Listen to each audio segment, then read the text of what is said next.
Next contestant is Likhila. How are you Likhila? I'm fine sir. ఏ పాట ఎంపిక చేసుకున్నావు? అందరికీ నమస్కారం. నేను ఇప్పుడు పాడబోయే పాట ఈనాడే ఏదో అయ్యింది. చిత్రం ప్రేమ. రాసిన వారు ఆచార్య ఆత్రేయ గారు, పాడిన వారు చిత్ర గారు మరియు ఎస్పీబీ గారు, సంగీతం Ilaiyaraaja garu. All the best. Thank you sir.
Judges ఏం పాట పాడావమ్మా.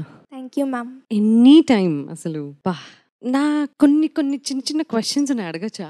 Yes ma'am, sure. You are a fantastic singer, no doubt about it. ఎందుకంటే ఈ పాట సెలెక్ట్ చేసుకోవటం, అటెంప్ట్ చేయటం ఇట్ సెల్ఫ్ షోస్ నువ్వు చాలా ధైర్యవంతురాలు అని తెలిసిపోతుంది. ధైర్యం చేసినా కూడా బాగా పాడాలి కదా, పాడావు, డెఫినెట్ గా బాగా పాడావు. సెకండ్ చరణం నాకు చాలా చాలా నచ్చింది. Thank you ma'am. డూయట్స్ ఎందుకు సెలెక్ట్ చేసుకుంటున్నారు? That is a clever decision. Aditya వచ్చి పాడడం, అక్కడ తన పోర్షన్ తను పాడాడు. But why you selecting duets? Ma'am, యాక్చువల్గా నాకు ఈ సాంగ్ చాలా ఇష్టం. ఇంకా బాలసుబ్రహ్మణ్యం గారు పాడారు, ఫెంటాస్టిక్ సాంగ్ మ్యామ్. సో నేను పర్ఫామ్ చేద్దాం అనుకున్నాను. కరెక్టే, దానికి ఒక టైం అంటూ ఉంటుంది. ఇప్పుడు ఇనీషియల్ స్టేజెస్ ఆఫ్ కాంపిటీషన్ నీ టాలెంట్ డెఫినెట్ గా తెలిసింది, కానీ నీ వాయిస్ లో స్ట్రెయిన్ తెలిసింది, అక్కడక్కడ నోట్స్ ఫ్లాట్ అయ్యాయి. ఒకసారి ఆలోచించు, నేను ఎందుకు చెప్తున్నాను ఇవన్నీ. నువ్వు ఇంకొంచెం కంఫర్టబుల్ గా ఉండొచ్చు, స్టేజ్ మీద కొంచెం కంఫర్టబుల్ గా పాడొచ్చు, అలాంటి పాటల్ని కూడా సెలెక్ట్ చేసుకోవచ్చు. సో ఇదంతా చెప్తోంది ఈవిడ ఫస్ట్ నుంచి, అంటే నేను బాగా పాడలేదా అన్న అనుమానం అసలు నీకు అవసరమే లేదు. సెకండ్ చరణం నుంచి నీ వాయిస్ సెటిల్ అయింది, మధ్య మధ్యలో గుట్టకలు వచ్చాయి, ఓకే, అటువంటివన్నీ జరిగాయి కదా. లిరిక్ మర్చిపోయావు సెకండ్ చరణంలో,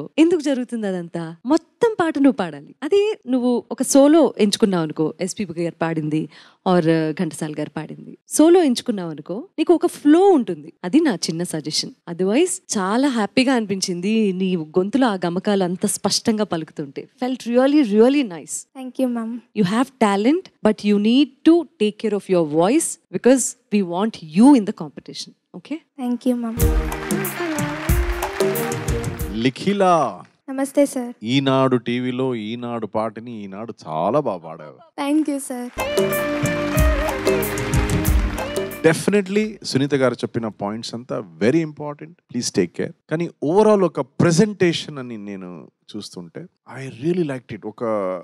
there was joy, there was some joy. నువ్వు పాడుతుంటే వినడానికి చాలా బాగుండింది. సో అండ్ ఆ విజువల్ ప్రెజెంటేషన్ కూడా ఒక happy presentation. I personally really liked it. అంటే ఆ డీటెయిలింగ్ డెఫినెట్లీ సునీత గారు చెప్పినట్టు we can work on all those things and it's important. ఆ పాయింట్స్ నేను గమనించాలి. But what a talent you are.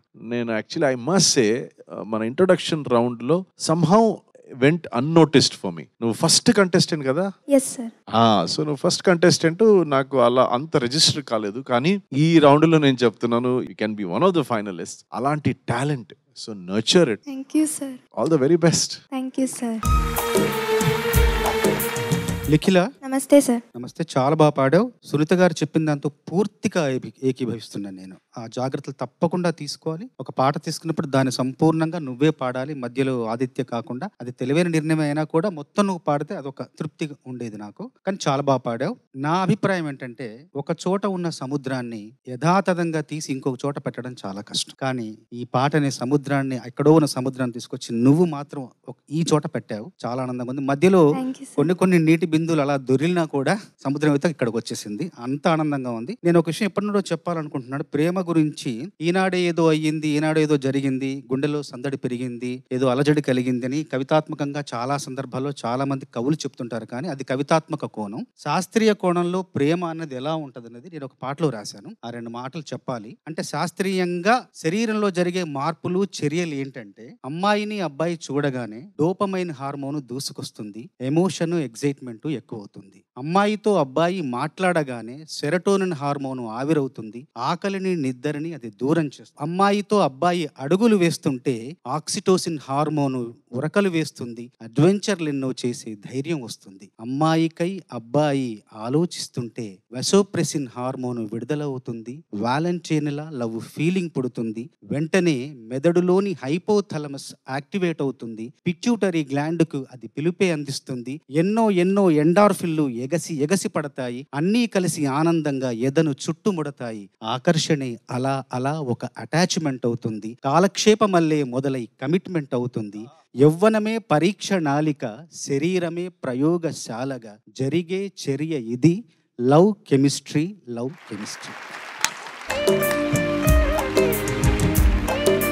ఒక్కసారి డాక్టర్ చంద్రబోస్ గారికి గట్టిగా చప్పట్లు.